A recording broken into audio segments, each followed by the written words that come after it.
ਵਾਹਿਗੁਰੂ ਜੀ ਕਾ ਖਾਲਸਾ ਵਾਹਿਗੁਰੂ ਜੀ ਕੀ ਫਤਿਹ। ਪਰਮ ਸਤਿਕਾਰਯੋਗ ਗੁਰੂ ਰੂਪ ਸਾਧ ਸੰਗਤ ਜੀ,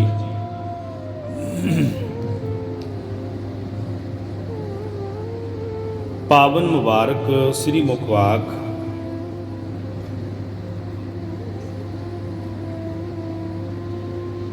ਕੱਲ੍ਹ ਜਿੱਥੇ ਆਪਾਂ ਪਾਵਨ ਵਿਚਾਰ ਨੂੰ ਵਿਸ਼ਰਾਮ ਦਿੱਤਾ ਸੀ,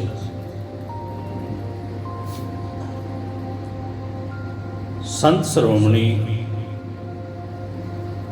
ਭਗਤ ਕਬੀਰ ਜੀ ਮਹਾਰਾਜ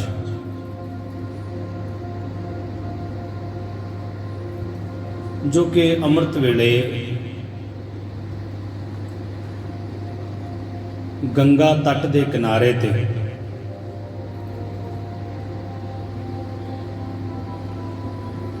ਜਾ ਕੇ ਬੈਠ ਜਾਂਦੇ ਨੇ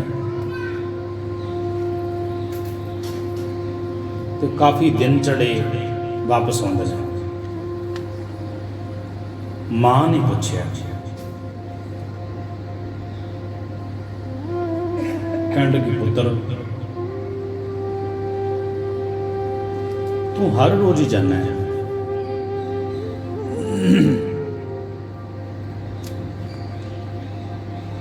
ਹਰ ਰੋਜ਼ ਜਾਣਾ ਹੈ, ਉੱਥੇ ਕੀ ਕਰਦਾ ਹੈ? ਭਗਤ ਕਬੀਰ ਜੀ ਨੇ ਬੜਾ ਸੋਹਣਾ ਜਵਾਬ ਦਿੱਤਾ। ਕਹਿਣ ਲੱਗੇ, ਮਾਂ ਮੈਂ ਉੱਥੇ ਮੋਤੀ ਇਕੱਠੇ ਕਰਦਾ ਹੈ, ਹੀਰੇ ਜਵਾਹਰਾਤ ਇਕੱਠੇ ਕਰਦਾ ਹੈ।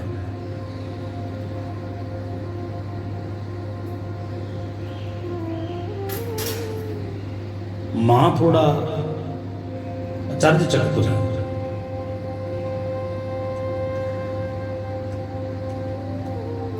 ਮਨ ਦੇ ਵਿੱਚ ਸੋਚਿਆ,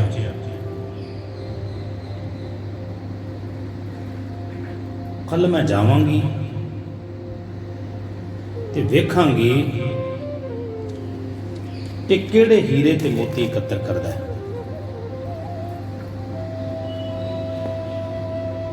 ਦੂਸਰਾ ਦਿਨ ਹੋਇਆ,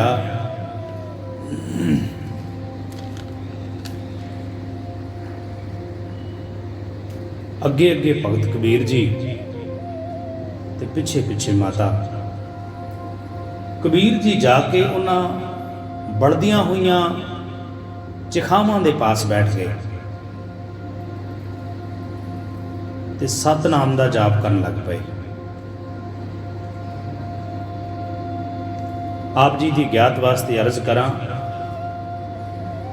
ਜਿੰਨੇ ਕਬੀਰ ਪੰਥੀ ਨੇ ਇਹਨਾਂ ਨੂੰ ਸਤਨਾਮੀ ਕਿਹਾ ਜਾਂਦਾ ਹੈ, ਕਿਉਂਕਿ ਕਬੀਰ ਜੀ ਸਤਨਾਮ ਦਾ ਹੀ ਜਾਪ ਕਰਦੇ ਸਨ।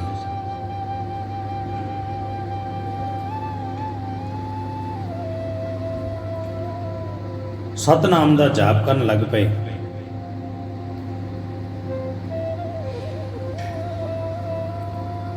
ਐਤਨੇ ਨੂੰ ਕੀ ਵੇਖਦੇ ਨੇ, ਕੁਝ ਕੁ ਲੋਕ ਉਹਨਾਂ ਮਰੇ ਹੋਏ, ਉਹਨਾਂ ਜਲੇ ਹੋਏ ਸਰੀਰਾਂ ਤੋਂ ਉਹਨਾਂ ਦੀ ਰਾਖ ਇਕੱਠੀ ਕਰ ਰਹੇ ਨੇ, ਕੁਝ ਕੁ ਉਹਨਾਂ ਦੇ ਵਿੱਚੋਂ ਹੱਡੀਆਂ ਚੁਗ ਰਹੇ ਨੇ, ਜਿਵੇਂ ਅੱਜ ਕੱਲ੍ਹ ਰੀਤ ਬਣੀ ਹੈ। ਗੁਰਮਤਿ ਮਰਿਆਦਾ ਅਨੁਸਾਰ ਇਹ ਕਿਰਿਆ ਗਲਤ ਹੈ। ਸਿੱਖ ਰਹਿਤ ਮਰਿਆਦਾ ਇਸ ਬਾਤ ਦੀ ਆਗਿਆ ਨਹੀਂ ਦਿੰਦੀ ਕਿ ਕਿਸੇ ਮਨੁੱਖ ਦੀਆਂ ਚੰਦ ਹੱਡੀਆਂ ਇਕੱਠੀਆਂ ਕੀਤੀਆਂ ਜਾਣ। ਨਹੀਂ, ਗੁਰਮਤਿ ਮਰਿਆਦਾ ਇਹ ਕਹਿੰਦੀ ਹੈ, ਸਮੇਂ ਦੀ ਨਜ਼ਾਕਤ ਨੂੰ ਵੇਖਦਿਆਂ ਉਹ ਹੱਡੀਆਂ ਤੇ ਉਹ ਰਾਖ ਉਹਨੂੰ ਧਰਤੀ ਦੇ ਵਿੱਚ ਦੱਬ ਦੇਣਾ ਚਾਹੀਦਾ ਹੈ। ਕਿਉਂਕਿ ਜੇਕਰ ਅਸੀਂ ਉਹਨੂੰ ਪਾਣੀ ਦੇ ਵਿੱਚ ਸੁੱਟਾਂਗੇ ਹੱਡੀਆਂ ਨੂੰ, ਤਾਂ ਹੱਡੀਆਂ ਦੇ ਵਿੱਚ ਫਾਸਫੋਰਸ ਹੁੰਦਾ ਹੈ। ਪਾਣੀ ਦੇ ਵਿੱਚ ਉਹਦੀ ਮਾਤਰਾ ਵਧਣ ਕਰਕੇ ਜੋ ਪਾਣੀ ਪੀਣਗੇ ਜੀਵ ਜੰਤੂ ਮਨੁੱਖ, ਜਿਸ ਫਸਲ ਨੂੰ ਉਹ ਪਾਣੀ ਲੱਗੇਗਾ ਉਹਦਾ ਨੁਕਸਾਨ ਹੋਵੇਗਾ। ਇਹ ਸਾਇੰਟੀਫਿਕ ਕਾਰਨ ਹੈ।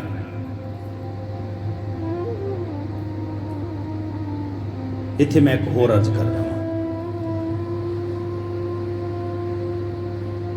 ब्राह्मण शब्द जो है, पंडित शब्द जो है, ये विद्वान वास्ते वरत्या गया है, जाति नहीं है कोई।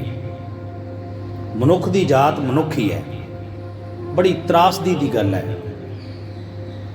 ये साडे मुल्क दे विच जिथे असीं रह रहे हैं, कंमां दे आधार ते जातां बनाईयां गईयां। कंमां दे आधार ते मनुखां नूं नीवें ते उच्चे, ये एस सी है जी, ये एस टी है जी, ये जनरल है जी, बीसी, इस तरह कैटागरियां बनातियां। सब तो वड्डा दुखांत ये है, और सब तो पिछे रहने का कारण भी मूल कारण यह है, किसी दे गुण, किसी दी विद्या, किसी दी स्किल, उहदा गुण नहीं पाया जाता। तां ही ते साडे बच्चे बाहरले मुल्कां नूं जा रहे हैं। क्यों? क्योंकि उत्थे पढ़ाई दा, गुण का, उहदी मेहनत का मुल मिलता है, कदर होंदी है। इत्थे MBBS, कोई B.Tech, कोई पोस्ट ग्रेजुएट होकर के इदां ही बेचारे भटकते फिरते हैं नौकरियां वास्ते।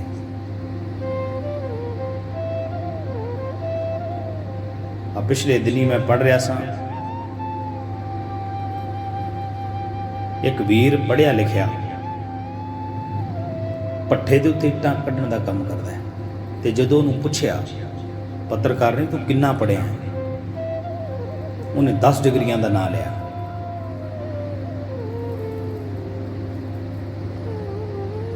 रहो विचार। पंडित विद्वान किसी जाति का नाम नहीं है। पंडित विद्वान नूं कहा जाता है। ब्राह्मण सो ब्राह्मण जो ब्रह्म विचार है, सो ब्राह्मण कहियत है हमारा। ब्राह्मण वो है जिहड़ा ब्रह्म दी विचार करता है, वो कोई भी हो सकता है। सो पंडित जो मन प्रबोध है, सुखमनी साहिब दे विच, राम नाम आत्म में सोधा है, राम नाम सार रस पीवै, उस पंडित के उपदेश जग जीवै, हर की कथा हृदय बसावै, सो पंडित फिर जो न आवै। गुरु अर्जन देव ने इस बात की क्लैरिफिकेशन दी है। पंडित किसी जाति का नाम नहीं है, नहीं है।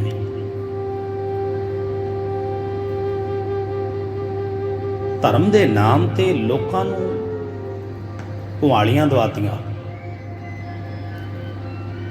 अपनी मन मर्यादा तैयार कर दी गई, तैयार की गई मन की मर्यादा, हर एक चीज़ का पैसा लिया जाता है, हर क्रिया सोधन का पैसा लिया जाता है। इसे करके संस्कार कराउण नाल जांदे ने, जाना चाहिए।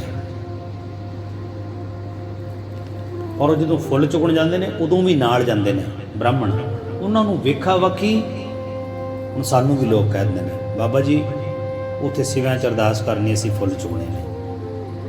मर्यादा के अनुसार तो बिल्कुल ठीक ही नहीं है, पर साडे वर्गियां नूं मजबूरी बस जाना पैंदा है, जाना पैंदा है। की करिए?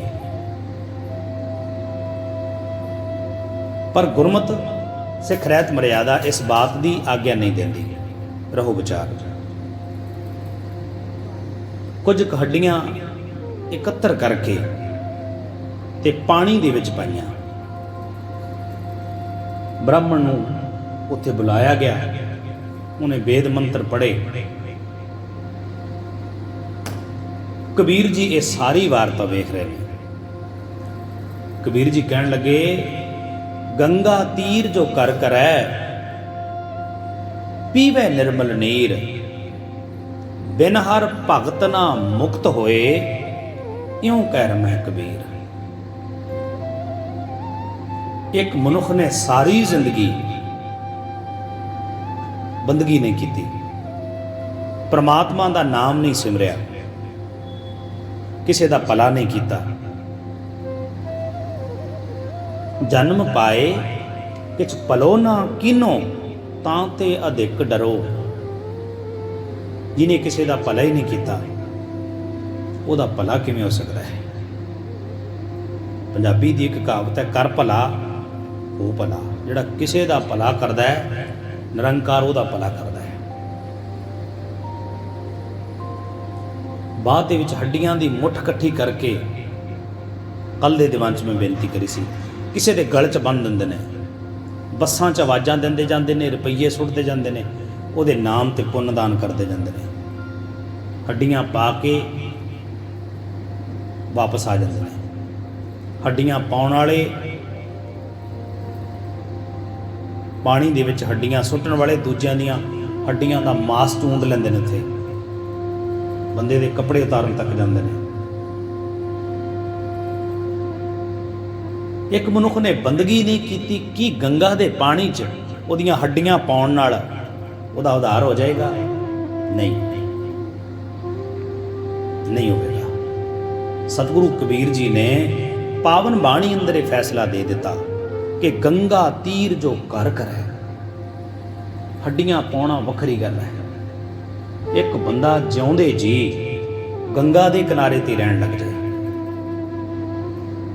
ਉਸੇ ਪਾਣੀ ਨਾਲ ਕਿਰਿਆ ਸੋਧੇ, ਨਹਾਵੇ, ਉਹੀ ਪੀਵੇ, ਉਸੇ ਨਾਲ ਹੀ ਕੱਪੜੇ ਧੋਵੇ, ਸਬਜ਼ੀ ਬਣਾਵੇ, ਪ੍ਰਸ਼ਾਦਾ ਬਣਾਵੇ, ਉੱਥੇ ਹੀ ਰਵੇ ਗੰਗਾ ਦੇ ਤੱਟ ਤੇ। ਪਰ ਜੇਕਰ ਬੰਦਗੀ ਨਹੀਂ ਨਾ ਕਰਦਾ, ਮੁਕਤ ਨਹੀਂ ਹੋਏਗਾ। ਕਿਉਂਕਿ ਗੁਰੂ ਨਾਨਕ ਸਾਹਿਬ ਸੱਚੇ ਪਾਤਸ਼ਾਹ ਕਹਿੰਦੇ, ਪਾਣੀ ਚਿੱਤ ਨਾ ਧੋਪਈ। ਪਾਣੀ ਮਨੁੱਖ ਦੇ ਚਿੱਤ ਨੂੰ ਨਹੀਂ ਧੋ ਸਕਦਾ। ਮਨ ਮੈਲੇ ਸਭ ਕੁਛ ਮੈਲਾ, ਤਨ ਧੋਤੇ ਮਨ ਹੱਛਾ ਨਾ ਹੋਏ। ਪਾਣੀ ਦੇ ਨਹਾਉਣ ਨਾਲ ਮਨ ਨਹੀਂ ਅੱਛਾ ਹੁੰਦਾ। ਜਿਹੜਾ ਬੰਦਾ ਵਿਚਾਰ ਧਾਰਕ ਤੌਰ ਤੇ ਗੰਦਾ ਹੈ, ਉਹ ਜਿੱਥੇ ਮਰਜ਼ੀ ਨਹਾਉਂਦਾ ਫਿਰੇ। ਮਨੁੱਖ ਬਾਹਰੀ ਢਾਂਚੇ ਦੇ ਨਾਲ ਮਨੁੱਖ ਨਹੀਂ ਹੈ। ਮਨੁੱਖ ਕੀ ਹੈ? ਵਿਚਾਰ। ਜਿਹੜੇ ਅੰਦਰ ਉਹਦੇ ਵਿਚਾਰ ਚੱਲਦੇ ਨੇ, ਉਹੀ ਬੰਦਾ ਹੈ। ਬਾਹਰੀ ਤੇ ਢਾਂਚਾ ਹੈ। ਢਾਂਚਾ ਦਾੜੀ ਵਾਲਾ ਵੀ ਹੋ ਸਕਦਾ ਹੈ, ਮੋਨਾ ਵੀ ਹੋ ਸਕਦਾ ਹੈ,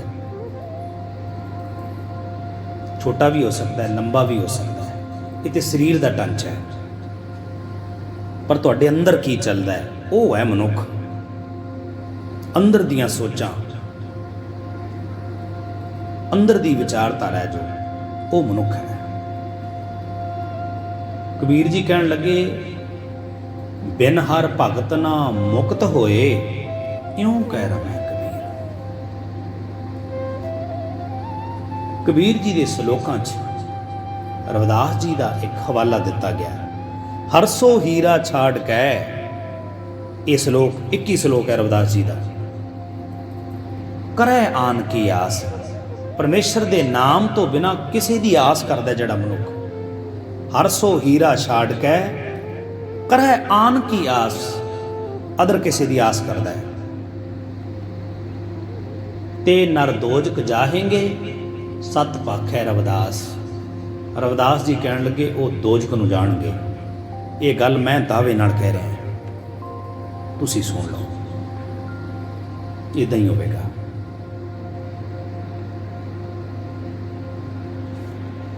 ਨਾਮਦੇਵ ਜੀ ਕਹਿੰਦੇ, ਕਹਿ ਨਾਮਾ ਕਿਉਂ ਪਾਈ ਹੈ, ਬਿਨ ਭਗਤੋਂ ਭਗਵੰਤ। ਭਗਤੀ ਤੋਂ ਬਿਨਾ ਭਗਵੰਤ ਦਾ ਮੇਲਾ ਮੁਸ਼ਕਲ ਹੈ। ਤੇ ਜਿਤਨੀ ਦੇਰ ਤੱਕ ਮਨੁੱਖ ਦੇ ਅੰਦਰ ਬਿਰਹਾ ਨਹੀਂ ਨਾ ਜਾਗਦਾ, ਪਰਮਾਤਮਾ ਨਾਲੋਂ ਜਿਹੜਾ ਵਿਛੜਿਆ ਹੋਇਆ ਮਨੁੱਖ ਹੈ, ਉਹ ਵਿਛੋੜੇ ਦੀ ਤੜਪ ਜਿਤਨੀ ਦੇਰ ਤੱਕ ਮਨੁੱਖ ਦੇ ਅੰਦਰ ਨਹੀਂ ਨਾ ਜਾਗਦੀ, ਉਤਨੀ ਦੇਰ ਤੱਕ ਮਨੁੱਖ ਇਸ ਸੰਸਾਰ ਦੇ ਰੰਗਾਂ ਤੋਂ ਉਦਾਸ ਨਹੀਂ ਹੋ ਸਕਦਾ। ਉਦਾਸ ਦਾ ਅਰਥ ਕੀ ਹੈ? ਉਦ ਆਸਣ, ਆਪਣੇ ਨਾਲ ਬੈਠਣਾ। ਮਨੁੱਖ ਟਾਈਮ ਪਾਸ ਕਰਨ ਵਾਸਤੇ ਸਭ ਨਾਲ ਹੀ ਬੈਠਦਾ ਹੈ। ਧੀ ਨਾਲ, ਪੁੱਤਰ ਨਾਲ, ਘਰ ਨਾਲ, ਬਾਹਰ ਨਾਲ, ਸਾਰੀ ਜ਼ਿੰਦਗੀ ਕੋਈ ਕਰਨਾ ਨਾ ਹੋਵੇ ਤੇ ਦੂਸਰਿਆਂ ਨੂੰ ਫੋਨ ਕਰਦਾ ਹੈ, ਮੈਂ ਅੱਜ ਇਕੱਲਾ ਹੀ ਕਰ ਆਇਆ, ਤੁਸੀਂ 2-4 ਘੰਟੇ ਮੇਰੇ ਕੋਲ ਆ ਜਾਓ। ਨਹੀਂ ਤੇ ਫਿਰ ਜਾ ਕੇ ਸੱਥ ਦੇ ਵਿੱਚ ਬੈਠ ਜਾਂਦਾ ਹੈ, ਕੋਈ ਤਾਸ਼ਾਂ ਕੁੱਟਣ ਲੱਗ ਜਾਂਦਾ ਹੈ। ਸਤਿਗੁਰੂ ਪਾਵਨ ਬਾਣੀ ਅੰਦਰ ਸਮਝਾਉਂਦੇ ਨੇ ਸਾਨੂੰ, ਕਹਿੰਦੇ ਪੁੱਛੋ ਜਾਏ ਸਿਆਣਿਆਂ ਅੱਗੇ ਮਿਲਣ ਕੇ ਨਾਹਾ, ਜਿਨ ਮੇਰਾ ਸਾਹਿਬ ਵਿਸਰੈ ਵੱਡੜੀ ਵੇਦਨ ਤਿੰਨਾਹਾ। ਜਿਨ੍ਹਾਂ ਨੂੰ ਪਰਮੇਸ਼ਰ ਦਾ ਨਾਮ ਵਿਸਰਿਆ ਸਭ ਤੋਂ ਭੈੜਾ ਦੁਖਾਂ ਤੇ ਹੈ ਕਿ ਉਹਨਾਂ ਨੂੰ ਕਰਨਹਾਰਾ ਵਿਸਰ ਗਿਆ, ਕਰਤਾ ਪੁਰਖੀ ਵਿਸਰ ਗਿਆ। ਤੇ ਵਿਸਾਰਿਆ ਕਾਸ ਵਾਸਤੇ ਹੈ। ਸਤਿਗੁਰੂ ਪਾਵਨ ਬਾਣੀ ਅੰਦਰ ਸਮਝਾਉਂਦੇ ਨੇ, ਕਹਿੰਦੇ ਸਤਿਗੁਰੂ ਨਾ ਸੇਵਿਓ ਮੂਰਖ ਅੰਧ ਗਵਾਰ। ਮੂਰਖ ਨੇ, ਅੰਧੇ ਨੇ, ਗਫਲ ਦੀ ਨੀਂਦ ਸੁੱਤੇ ਹੋਏ ਗਵਾਰ ਮਨੁੱਖ ਨੇ ਪਰਮੇਸ਼ਰ ਨੂੰ ਚੇਤੇ ਨਹੀਂ ਕੀਤਾ। ਦੂਜੇ ਪਾਏ ਬਹੁਤ ਦੁੱਖ ਲਾਗਾ, ਜਲਤਾ ਕਰੇ ਪੁਕਾਰ। ਪਰਮਾਤਮਾ ਤੋਂ ਬਿਨਾਂ ਕਿਸੇ ਵੀ ਚੀਜ਼ ਨਾਲ ਮਨੁੱਖ ਦਾ ਲਗਾਵ ਹੈ, ਉਹ ਉਹਦੇ ਦੁੱਖ ਦਾ ਕਾਰਨ ਬਣੇਗਾ। ਮਟੀਰੀਅਲਿਜ਼ਮ ਜਿਤਨਾ ਹੈ ਮਨੁੱਖ ਦੇ ਦੁੱਖ ਦਾ ਕਾਰਨ ਹੈ। ਪ੍ਰਾਪਤ ਨਹੀਂ ਹੋਇਆ ਤਾਂ ਵੀ ਦੁਖੀ ਹੈ, ਤੇ ਜੇ ਪ੍ਰਾਪਤ ਹੋ ਗਿਆ ਤਾਂ ਉਹਦੇ ਖੋ ਜਾਣ ਦਾ ਡਰ, ਉਹਦੀ ਚਿੰਤਾ, ਉਹਦਾ ਝੋਰਾ ਮਨੁੱਖ ਨੂੰ ਸਦਾ ਦੁਖੀ ਰੱਖਦਾ ਹੈ, ਦੁਖੀ ਰੱਖਦਾ ਹੈ। ਸਤਿਗੁਰੂ ਕਹਿੰਦੇ ਜਿਨ ਕਾਰਨ ਗੁਰੂ ਵਿਸਾਰਿਆ ਸੇ ਨਾ ਉਪਕਰੇ ਅੰਤੀ ਵਾਰ। ਜਿਨ੍ਹਾਂ ਕਾਰਨਾਂ ਦੇ ਕਰਕੇ ਪਰਮੇਸ਼ਰ ਵਿਸਰਿਆ ਨਾ, ਉਹ ਸੰਸਾਰ 'ਚ ਹੀ ਰਹਿ ਜਾਣਗੇ। ਇੱਥੋਂ ਤੱਕ ਕਿ ਜੋ ਤਨ ਉਪਜਿਓ ਸੰਗ ਹੀ ਸੋ ਵੀ ਸੰਗ ਨਾ ਹੋਇਆ। ਮਨੁੱਖ ਦਾ ਸਰੀਰ ਜਿਹਨੂੰ ਲੈ ਕਰਕੇ ਜਨਮ ਲਿਆ, ਉਹ ਵੀ ਇੱਥੇ ਹੀ ਰਹਿ ਜਾਏਗਾ। ਇਹ ਸੁੱਖ ਸਹੂਲਤਾਂ ਤੇ ਪਦਾਰਥਵਾਦ ਸਰੀਰ ਵਾਸਤੇ ਹੈ, ਆਤਮਾ ਵਾਸਤੇ ਨਹੀਂ। ਆਤਮਾ ਵਾਸਤੇ ਪਰਮੇਸ਼ਰ ਦਾ ਜਪਿਆ ਹੋਇਆ ਨਾਮ ਉਹ ਸਹਾਈ ਹੈ। ਹਰ ਕੋ ਨਾਮ ਸਦਾ ਸੁਖਦਾਈ। ਗੁਰੂ ਤੇਗ ਬਹਾਦਰ ਸਤਿਗੁਰੂ ਕਹਿੰਦੇ ਪਰਮੇਸ਼ਰ ਦਾ ਜਪਿਆ ਨਾਮ ਤੇਰੀ ਸਦਾ ਸਹਾਇਤਾ ਕਰੇਗਾ। ਗੁਰੂ ਨਾਨਕ ਸਾਹਿਬ ਕਹਿੰਦੇ ਭੀ ਸਲਾਹਿਓ ਸੱਚਾ ਸੋਏ। ਐ ਭਾਈ ਉਸ ਅਕਾਲ ਪੁਰਖ ਵਾਹਿਗੁਰੂ ਨੂੰ ਚੇਤੇ ਕਰ, ਜਾ ਕੀ ਨਦਰ ਸਦਾ ਸੁਖ ਹੋਏ। ਜਿਹਦੀ ਰਹਿਮਤ ਦੇ ਵਿੱਚ ਸਾਰੇ ਸੁੱਖ ਨੇ, ਜਿਹਦੀ ਬੰਦਗੀ ਦੇ ਵਿੱਚ ਸਾਰੀਆਂ ਨਿਆਮਤਾਂ ਨੇ, ਉਹਨੂੰ ਚੇਤੇ ਕਰ। ਵੱਡਾ ਕਰਸਾ ਲਾਹਣਾ ਹੈ ਭੀ ਹੋਸੀ ਸੋਏ। ਜਿਹੜਾ ਹੈ, ਜਿਹੜਾ ਪਾਸਟ, ਪ੍ਰੈਜ਼ੈਂਟ ਤੇ ਫਿਊਚਰ ਤਿੰਨਾਂ ਕਾਲਾਂ ਦੇ ਅੰਦਰ ਸੁਭਾਏਮਾਨ ਹੈ, ਉਹ ਬੜਾ ਵੱਡਾ ਹੈ। ਉਹਦੀ ਸਿਫਤ ਸਲਾਹ ਕਰ। ਉਹ ਇੰਨਾ ਕੁ ਵੱਡਾ ਹੈ ਕਿ ਤੇਰੀ ਸਿਫਤ ਸਲਾਹ ਕਰਨ ਨਾਲ ਉਹਨੇ ਵੱਡਾ ਨਹੀਂ ਹੋ ਜਾਣਾ, ਤੇ ਜੇ ਤੂੰ ਨਾ ਕਰੇਗਾ ਉਹਨੇ ਛੋਟਾ ਨਹੀਂ ਹੋ ਜਾਣਾ। ਉਹ ਵੱਡਾ ਹੈ ਤੇ ਵੱਡਾ ਹੀ ਰਹੇਗਾ। ਪਾਵਨ ਬਾਣੀ ਅੰਦਰ ਸਤਿਗੁਰੂ ਕਹਿੰਦੇ ਵੱਡਾ ਸਾਹਿਬ ਉੱਚਾ ਥਾਉ, ਉੱਚੇ ਉੱਪਰ ਉੱਚਾ ਨਾਉ। ਜੇ ਸਭ ਮਿਲ ਕੇ ਆਖਣ ਪਾਹੇ, ਵੱਡਾ ਨਾ ਹੋਵੇ ਘਾਟ ਨਾ ਜਾਏ। ਨਾ ਉਹ ਵੱਧਦਾ ਨਾ ਉਹ ਘਟਦਾ ਹੈ, ਉਹ ਇੱਕ ਰਸ ਹੈ, ਨਿਰੰਤਰ ਇੱਕ ਰਸ ਉਹ ਕਾਰਜ ਕਰ ਰਿਹਾ ਹੈ। ਪਰ ਸਤਿਗੁਰੂ ਕਹਿੰਦੇ ਤੂੰ ਉਹਨੂੰ ਸਲਾਹ, ਵੱਡਾ ਕਰਕੇ ਸਲਾਹ, ਤੇ ਜੇ ਉਹਨੂੰ ਤੂੰ ਵੱਡਾ ਕਰਕੇ ਉਹਦੀ ਸਿਫਤ ਸਲਾਹ ਕਰੇਗਾ, ਭਲਿਆ ਤੈਨੂੰ ਵੀ ਵਡਿਆਈ ਮਿਲੇਗੀ, ਤੂੰ ਵੀ ਵੱਡਾ ਹੋ ਜਾਏਗਾ। ਸਭਨਾ ਦਾਤਾ ਏਕ ਤੂੰ, ਮਾਨਸ ਦਾਤ ਨਾ ਹੋਏ। ਸਭਨਾ ਦਾ ਦਾਤਾ ਇੱਕੋ ਹੀ ਹੈ। ਕੋਈ ਪੈਦਾ ਨਹੀਂ ਕਰ ਰਿਹਾ ਤੇ ਕੋਈ ਰਿਜ਼ਕ ਨਹੀਂ ਦੇ ਰਿਹਾ, ਕੋਈ ਲੈ ਨਹੀਂ ਕਰ ਰਿਹਾ। ਇਹ ਤਿੰਨ ਪਰਸ ਨਹੀਂ ਹਨ, ਇਹ ਇੱਕੋ ਹੀ ਹੈ। ਸਭਨਾ ਜੀਆਂ ਕਾ ਇੱਕ ਦਾਤਾ, ਇੱਕੋ ਹੀ ਹੈ। ਇੱਥੇ ਸਮਝਣ ਵਾਲੀ ਬਾਤ ਹੈ, ਜੇ ਰੱਬ ਤਿੰਨ ਹੋਣਗੇ ਤੇ ਬੰਦੇ ਦਾ ਮਨ ਇੱਕ ਕਿਵੇਂ ਹੋਵੇਗਾ? ਉਹ ਕਿਹਦੇ ਤੇ ਸ਼ਰਧਾ ਰੱਖੇਗਾ?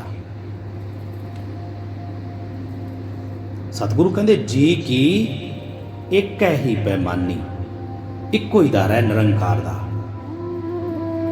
ਜਿਹਦੇ ਉੱਤੇ ਮਨੁੱਖ ਦੀ ਜੀ ਦੀਆਂ ਸਾਰੀਆਂ ਬਾਤਾਂ ਉਹ ਬਿਨਾਂ ਬੋਲੇ ਤੋਂ ਜਾਣ ਜਾਂਦਾ ਹੈ, ਬਿਨਾਂ ਬੋਲੇ ਤੋਂ ਜਾਣ ਜਾਂਦਾ ਹੈ। ਪਰ ਸਤਿਗੁਰੂ ਕਹਿੰਦੇ ਸਭਨਾ ਦਾਤਾ ਏਕ ਤੂੰ, ਮਾਨਸ ਦਾਤ ਨਾ ਹੋਏ। ਮਨੁੱਖ ਦਾਤਾ ਨਹੀਂ ਹੋ ਸਕਦਾ। ਮਨੁੱਖ ਦੀ ਫਿਤਰਤ ਹੈ ਮੰਗਣਾ, ਮੰਗਣਾ,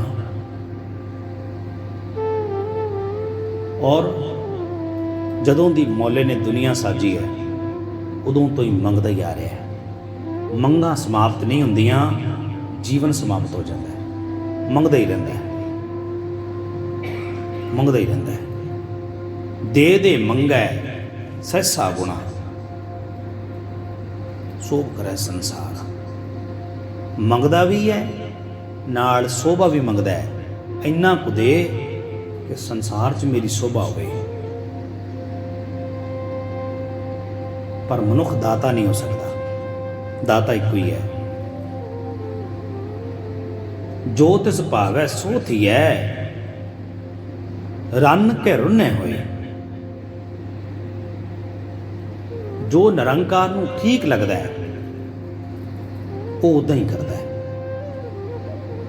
ਜੋ ਤਿਸ ਭਾਵੈ ਨਾਨਕਾ, ਸਾਰੀ ਗੱਲ ਚੰਗੀ। ਤੇਰੇ ਚਿੰਤਾ ਕਰਨ ਨਾਲ ਸਤਿਗੁਰੂ ਕਹਿੰਦੇ ਰੰਨ ਕੇ ਰੁੰਨੇ ਹੋਏ। ਇੱਥੇ ਰੰਨ ਸ਼ਬਦ ਇਸਤਰੀ ਵਾਸਤੇ ਵਰਤਿਆ ਗਿਆ, ਕਿਉਂਕਿ ਇਸਤਰੀਆਂ ਜਿਨ੍ਹਾਂ ਦੇ ਅੰਦਰ ਭਾਵਨਾ ਪ੍ਰਦਾਨ ਹੁੰਦੀ ਹੈ ਬਹੁਤ ਜਲਦੀ ਰੋ ਪੈਂਦੀਆਂ ਨੇ। ਇਸੇ ਕਰਕੇ ਇਸਤਰੀ ਦਾ ਜ਼ਿਕਰ ਕੀਤਾ ਇੱਥੇ। ਰੁੰਨੇ ਦਾ ਅਰਥ ਹੁੰਦਾ ਰੋਣਾ, ਪਰ ਇੱਥੇ ਇਸਤਰੀਆਂ ਦੀ ਉਦਾਹਰਨ ਦਿੰਦੇ ਨੇ। ਭਾਵਨਾ ਪ੍ਰਦਾਨ ਇਸਤਰੀਆਂ ਥੋੜੇ ਜਿਹੇ ਹਾਲਾਤ ਬਦਲਦਿਆਂ ਹੀ ਭਾਵੁਕ ਹੋ ਕੇ ਰੋ ਪੈਂਦੀਆਂ ਨੇ। ਮਨ ਦਾ ਗੁਬਾਰ ਨਿਕਲ ਜਾਂਦਾ ਹੈ। ਮਨੁੱਖ ਦੇ ਅੰਦਰ ਵਿਚਾਰ ਪ੍ਰਦਾਨ ਹੁੰਦਾ ਹੈ। ਮਨੁੱਖ ਵਿਚਾਰਵਾਨ ਹੁੰਦਾ ਹੈ, ਇਸ ਕਰਕੇ ਉਹ ਰੋਂਦਾ ਨਹੀਂ। ਕਿਸੇ ਤਰ੍ਹਾਂ ਦਾ ਹਾਲਾਤ ਹੋਵੇ ਉਹ ਉਹਦਾ ਮੁਕਾਬਲਾ ਕਰਦਾ ਹੈ।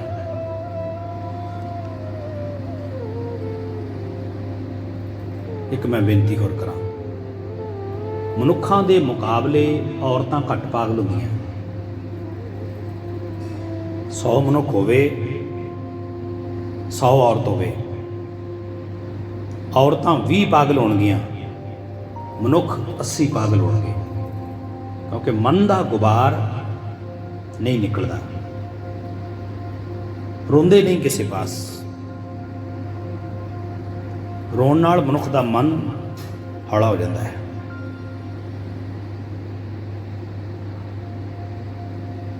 ਔਰਤਾਂ ਉਹ ਗੁਬਾਰ ਕੱਢ ਲੈਂਦੀਆਂ ਨੇ। ਇੱਕ ਬੇਨਤੀ ਹੋਰ ਕਰਾਂ, ਮਨੁੱਖ ਦੇ ਪਾਸ ਬੋਲਣ ਵਾਸਤੇ ਵਿਸ਼ੇ ਬਹੁਤ ਘੱਟ ਹੁੰਦੇ ਨੇ। ਔਰਤਾਂ ਕੋਲੇ ਬੜੇ ਵਿਸ਼ੇ ਹੁੰਦੇ ਨੇ। ਧੀ ਦਾ, ਪੁੱਤਰ ਦਾ, ਘਰ ਦਾ, ਰਿਸ਼ਤੇਦਾਰੀ, ਆਂਢ ਗੁਆਂਢ, ਬੀਤ ਚੁੱਕਿਆ ਸਮਾਂ, ਆਉਣ ਵਾਲਾ ਸਮਾਂ, ਚੱਲ ਰਿਹਾ ਸਮਾਂ, ਬੜੇ ਵਿਸ਼ਿਆਂ ਤੇ ਬਾਤ ਹੁੰਦੀ ਹੈ। ਮਨੁੱਖ ਉਤਨਾ ਹੀ ਬੋਲੇਗਾ ਜਿਤਨਾ ਪਾਏਬੰਦ ਹੋਵੇ। ਇਸੇ ਕਰਕੇ ਮਨੁੱਖਾਂ ਦੀ ਜਿਹੜੀ ਸਟੋਰੇਜ ਹੈ ਅੰਦਰ ਦੀ ਉਹ ਜ਼ਿਆਦਾ ਹੁੰਦੀ ਹੈ। ਸਤਿਗੁਰੂ ਕਹਿੰਦੇ ਜੋ ਤਿਸ ਭਾਵੈ ਸੋ ਥੀਐ, ਰੰਨ ਕੇ ਰੁਨੇ ਹੋਏ। ਕੁਛ ਨਹੀਂ ਹੋਣਾ, ਔਰਤਾਂ ਵਾਂਗ ਰੋਇਆਂ ਕੁਛ ਵੀ ਨਹੀਂ ਹੋਣਾ। ਮਨੁੱਖ ਚਿੰਤਾ ਕਰਦਾ ਹੈ, ਰੋਂਦਾ ਹੈ, ਧੀ ਵਾਸਤੇ ਰੋਂਦਾ ਹੈ, ਪੁੱਤਰ ਵਾਸਤੇ ਰੋਂਦਾ ਹੈ, ਘਰ ਵਾਸਤੇ ਰੋਂਦਾ ਹੈ, ਕੋਈ ਚੀਜ਼ ਨਾ ਪ੍ਰਾਪਤ ਹੋਵੇ ਉਹਦੇ ਵਾਸਤੇ ਰੋਂਦਾ ਹੈ, ਪਰ ਨਿਰੰਕਾਰ ਦੇ ਵਿਛੋੜੇ 'ਚ ਕਦੀ ਨਹੀਂ ਰੋਇਆ। ਜਿਸ ਦਿਨ ਰੋਵੇਗਾ ਉਸ ਦਿਨ ਉਹ ਅਥਰੂ ਮਨ ਦੀ ਮੈਲ ਧੋ ਦੇਣਗੇ ਤੇ ਮਨ ਨੂੰ ਪਵਿੱਤਰ ਕਰ ਦੇਣਗੇ। ਇਹ ਪੱਕੀ ਬਾਤ ਹੈ। ਸਤਿਗੁਰੂ ਕਹਿੰਦੇ ਮੈਂ ਰੋਵੰਦੀ ਸਭ ਜਗ ਰੁੰਨਾ, ਰੁੰਨਣੇ ਬਣੋ ਪੰਖੇਰੂ। ਸਾਰੇ ਹੀ ਰੋਂਦੇ ਨੇ ਪਰ ਇੱਕ ਨਾ ਰੁੰਨਾ ਮੇਰੇ ਤਨ ਕਾ ਬਿਰਹਾ। ਮੇਰੇ ਅੰਦਰ ਦਾ ਜਿਹੜਾ ਵਿਛੋੜਾ ਹੈ ਉਹ ਨਹੀਂ ਰੋਇਆ। ਅੰਦਰ ਬੈਰਾਗ ਹੀ ਨਹੀਂ ਪੈਦਾ ਹੋਇਆ ਪ੍ਰਮਾਤਮਾ ਦੇ ਪ੍ਰਤੀ। ਜਿਨ੍ਹੋਂ ਪਿਰੋ ਵਿਛੋੜੀ, ਮੈਂ ਪ੍ਰਮਾਤਮਾ ਦੇ ਨਾਲੋਂ ਵੱਖਰਾ ਹੋਇਆ। ਜਿਸ ਦਿਨ ਉਸ ਯਾਦ ਨੇ ਮੇਰੇ ਹਿਰਦੇ ਦੇ ਵਿੱਚ ਦਸਤਕ ਦਿੱਤੀ, ਮੈਂ ਉਸ ਦਿਨ ਤੋਂ ਬੰਦਗੀ ਕਰਨ ਲੱਗ ਜਾਵਾਂਗਾ। ਪਰ ਅਜੇ ਤੱਕ ਉਹ ਦਸਤਕ ਨਹੀਂ ਦਿੱਤੀ। ਬਸ ਮੈਂ ਸਮਾਪਤੀ ਕਰਾਂ। ਸਤਿਗੁਰੂ ਕਹਿੰਦੇ ਧਰਤੀ ਉੱਪਰ ਕੋਟ ਗੜ ਕੀਤੀ ਗਈ ਬਜਾਏ। ਇਸ ਧਰਤੀ ਦੇ ਉੱਤੇ ਬੜੇ ਵੱਡੇ ਵੱਡੇ ਚੱਕਰਵਰਤੀ ਸਮਰਾਟ, ਬੜੇ ਵੱਡੇ ਵੱਡੇ ਨਮਰੂਦ ਵਰਗੇ, ਮਾਨ ਧਾਤੇ ਵਰਗੇ, ਮਹਾਰਾਜੇ ਦਲੀਪ ਵਰਗੇ ਬੜੇ ਵੱਡੇ ਵੱਡੇ ਹੋ ਕੇ ਚਲੇ ਗਏ।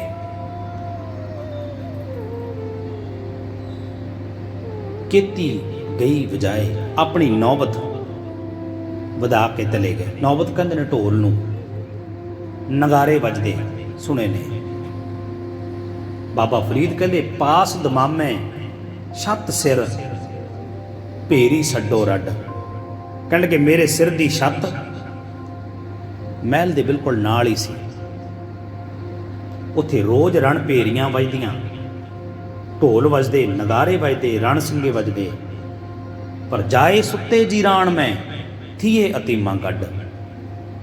ਜੀਰਾਣ ਕਹਿੰਦੇ ਨੇ ਸ਼ਮਸ਼ਾਨ ਘਾਟ ਨੂੰ। ਕਹਿਣ ਲੱਗਾ ਮੇਰੇ ਵੇਂਦਿਆਂ ਹੀ ਵੇਂਦਿਆਂ, ਇੰਨੀ ਲੋਇਣੀ ਦੇਖਦਿਆਂ ਕੀਤੀ ਚੱਲ ਗਈ। ਹਜ਼ਾਰਾਂ ਲੋਕ, ਵੱਡੇ ਵੱਡੇ ਚੱਕਰਵਰਤੀ ਸਮਰਾਟ ਧਰਤੀ ਦੇ ਵਿੱਚ, ਮਿੱਟੀ ਦੇ ਵਿੱਚ ਮਿੱਟੀ ਹੋ ਗਏ। ਮਹਾਰਾਜ ਰਣਬੀਰ ਸੂਰਮੇ, ਤਖਤਾਂ ਤਾਜਾਂ ਵਾਲੇ ਮਿੱਟੀ ਦੇ ਵਿੱਚ ਮਿੱਟੀ ਹੋ ਗਏ। ਦਿਨੇ ਨਹੀਂ ਲੱਭਦੇ ਪਾਲੇ। ਦੁਨੀਆ ਮੁਸਾਫਰਾਂ ਦੇ ਵਾਂਗ ਜਗ ਵਸਦਾ ਏ। ਵੱਡੇ ਵੱਡੇ ਇੱਥੋਂ ਵਿਦਵਾਨ ਜਾਂਦੇ ਵੇਖੇ ਨੇ। ਚੜ੍ਹਦੇ ਤੋਂ ਲਹਿੰਦੇ ਤੱਕ ਰਾਜ ਜਿਹੜੇ ਬੰਦਿਆਂ ਦਾ ਧਰਤੀ ਤੇ ਰੱਖ ਕੇ, ਅਰਥੀ ਤੇ ਪੈ ਕੇ ਸ਼ਮਸ਼ਾਨ ਜਾਂਦੇ ਵੇਖੇ ਨੇ। ਬੰਨ ਕੇ ਖੁਦਾ ਨਾ ਵੈਰ, ਅਰਸ਼ਾਂ ਨੂੰ ਤੀਰ ਮਾਰੇ, ਧਰਤੀ ਤੇ ਰੱਖ ਕੇ ਕਮਾਣ ਜਾਂਦੇ ਵੇਖੇ ਨੇ। ਦੁਨੀਆ ਮੁਸਾਫਰਾਂ ਦੇ ਵਾਂਗ ਜਗ ਵਸਦਾ ਏ। ਵੱਡੇ ਵੱਡੇ ਇੱਥੋਂ ਵਿਦਵਾਨ ਜਾਂਦੇ ਵੇਖੇ ਨੇ। ਸਤਿਗੁਰੂ ਕਹਿੰਦੇ ਧਰਤੀ ਉੱਪਰ ਕੋਟ ਗੜ ਕੀਤੀ ਗਈ ਵਜਾਏ। ਜੋ ਅਸਮਾਨ ਨਾ ਮਾਵਨੀ ਤਿੰਨ ਨਕ ਨੱਥਾਂ ਪਾਏ। 12 जोजन छतर चले था देही गिरजन खाई। 12 जोजन 4 किलोमीटर का एक योजन होंगे। 48 किलोमीटर तक चतरंगनी सैना खड़ी होंदी सी दुर्योधन दी। जो असमान ना मावनी, जिन्हां दी प्रभु सत्ता, जिन्हां दी चढ़दी कला, उन्हां नूं इदां सी असमान दे विच भी नाम आवे समावे। पर उन्हां दे नक दे विच नथ पा के परमेश्वर ने उन्होंने वापस बुला लिया। गरीब नवाज गुरु नानक साहब सच्चे पातशाह कहते नानक औगण जेतड़े तेते गली जंजीर। जिन्ने रस कस ने उन्नियां वध जंजीरां ने। जिन्ने ऐश इशरत दे साधन ने उन्ना मनुख परमात्मा तो दूर हुंदा जा रहा है। गुण नहीं है, औगणी ने सारे। क्योंकि जदों मन अयाश हो जाए, ਮਨ ਚੰਚਲ ਹੋ ਜਾਵੇ ਉਹ ਔਗਣ ਇਕੱਤਰ ਕਰਦਾ ਹੈ। ਤੇ ਸਤਿਗੁਰੂ ਕਹਿੰਦੇ ਗੁਣ ਛੁਪ ਜਾਂਦੇ ਨੇ। ਜੇ ਗੁਣ ਹੋਵਨ ਤਾਂ ਕੱਟੀਆਂ, ਇੱਕ ਗੁਣ ਮਨੁੱਖ ਦਾ ਹਜ਼ਾਰਾਂ ਔਗਣਾਂ ਨੂੰ ਕੱਟ ਦਿੰਦਾ ਹੈ। ਸਤਿਗੁਰੂ ਕਹਿੰਦੇ ਨੇ ਔਗਣੀ ਭਰਪੂਰ ਹੈ, ਗੁਣ ਪੀ ਵਸੈ ਨਾਲ। ਗੁਣ ਇੱਕ ਹੀ ਹੁੰਦਾ ਹੈ, ਔਗਣ ਲੱਖਾਂ ਹੀ ਹੋਣ, ਸਾਰੇ ਔਗਣ ਛੁਪ ਜਾਂਦੇ ਨੇ ਗੁਣ ਦੇ ਸਾਹਮਣੇ। ਅੱਗੇ ਗਈ ਨਾ ਮੰਨਿਆਨ, ਮਾਰ ਕੱਢੋ ਵੇ ਵੀਰ। ਫਿਰ ਜਿਹੜੇ ਗੁਣੀ ਮਨੁੱਖ ਨੇ ਉਹਨਾਂ ਦੀ ਇਸ ਸੰਸਾਰ ਦੇ ਵਿੱਚ ਵੀ ਸੋਭਾ, ਔਰ ਅੱਗੇ ਗਏ ਮੰਨਿਆਨ, ਅੱਗੇ ਗਿਆਂ ਦਾ ਵੀ ਉਹਨਾਂ ਦਾ ਸਤਿਕਾਰ ਹੁੰਦਾ ਹੈ, ਜਿਹੜੇ ਇੱਥੋਂ ਅਕਾਲ ਪੁਰਖ ਵਾਹਿਗੁਰੂ ਦੀ ਬੰਦਗੀ ਕਰਕੇ ਜਾਂਦੇ ਨੇ। ਮੈਂ ਸੰਖੇਪ ਰੂਪ ਦੇ ਵਿੱਚ ਹੀ ਸਮਾਪਤੀ